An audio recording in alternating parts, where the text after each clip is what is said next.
Hey class, welcome to Unit 4. We're already a couple days in here. Got a lot of ground to cover here, and I wanted to put a screencast up so we can talk about some feedback from the essays that we've accomplished, as well as some other course items that are going to come up here. Please take the time to watch this in its entirety because it will benefit you. Alright, so let's jump right into it. Unit 4, Great War in the Roaring Twenties. The Great War, also known as World War I, was what kind of set up the entirety of the world and what it would look like for the rest of the 20th century and still into today. This is a very important conflict, and it really shook the foundation of what the international order of the world would look like. To study that, we're going to have the Great War quiz. Moving on from there, we're going to have the Unit 4 reflection exercise, which is directly related to our discussion and the immigration acts that went out at the time.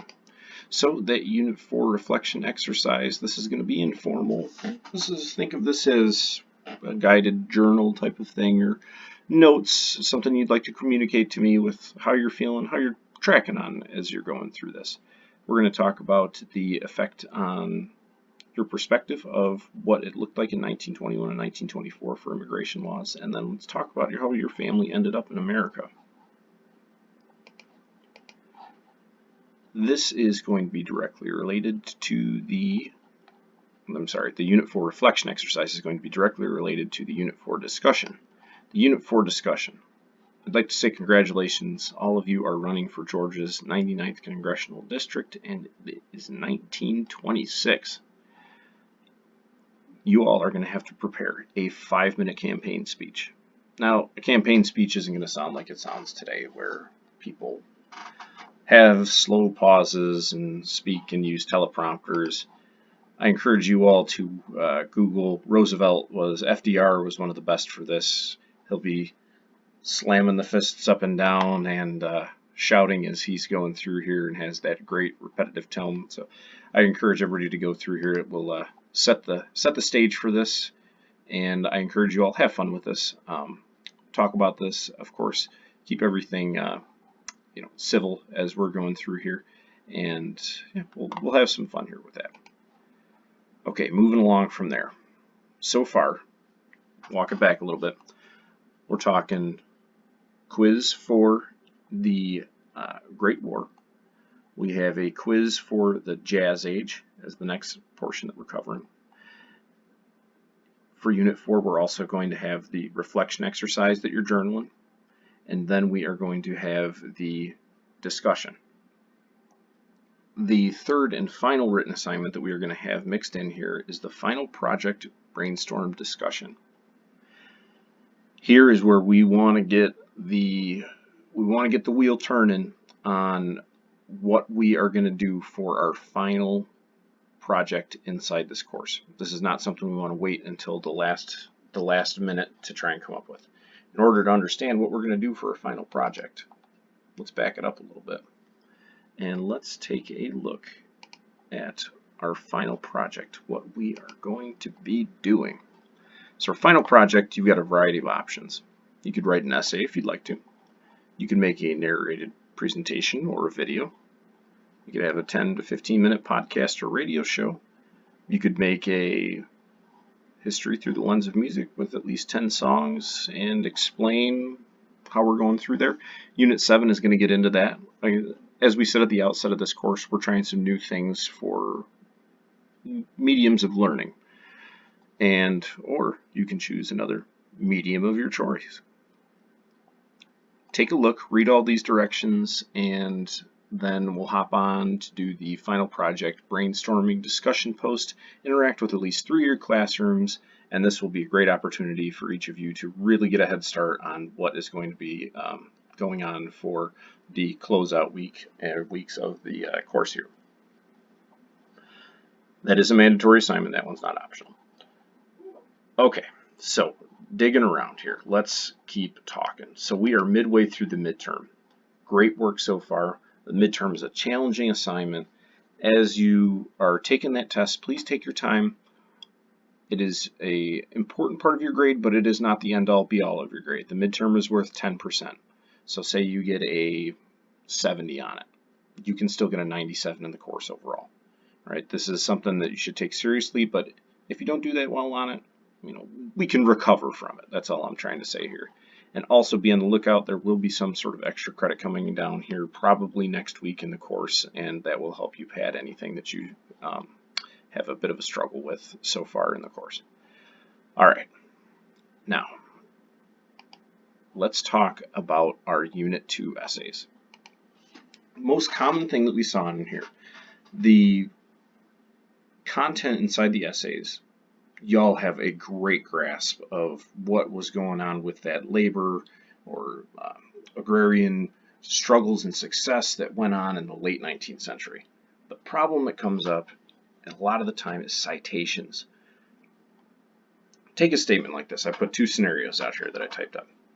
All right, here's something that we would see. Farmers were negatively impacted by railroads. This is a true statement, but does it feel like it has any backing to it? Let's take a look. Let's take it a step farther. As the national economy expanded in size, farmers felt they were unfairly treated. The following describes their challenge. In the past, okay, you can read through here, and then we close it out with a citation from an academic source and the page number we got it off of. So if anybody doesn't believe you, you can go straight onto that page. The second way you can do this. As the national economy expanded in size, farmers felt they were unfairly treated. According to the OpenStax textbook, in the past, we finish out our quote, and then we put the page number at the end.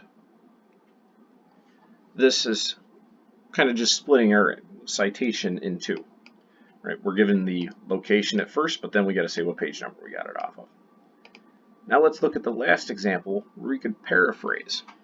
Farmers were unfairly treated. Predatory practices by the railroad industry favored magnates such as John D. Rockefeller, while at the same time, railroads preyed on small farmers by charging exorbitant rates. And then we're giving our citation from what we paraphrased from.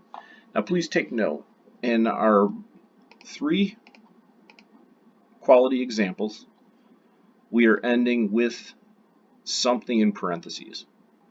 Now, do you need to put everything in your paper in parentheses? No, absolutely not. If something is common knowledge, we don't have to have it on there. But if we want to give it that academic backing, give it that superior quality, this is what we need to be looking for. Now let's take a look at using primary source documents, and this is where we want everybody to be at. Secondary source is great, right? That's vetted, clear information. Primary sources are where you're taking that information that's, in the case of the Omaha platform, it's a century and a half old.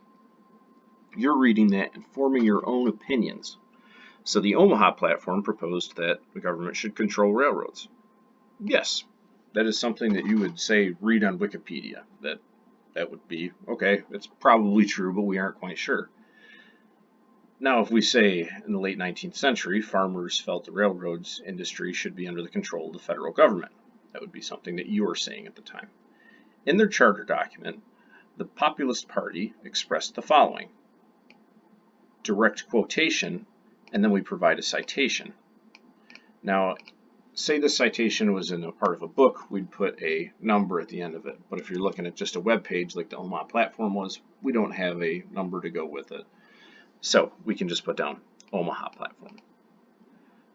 Similarly, we read that and we say, okay, we're reading the website for the Omaha platform, so we pull up.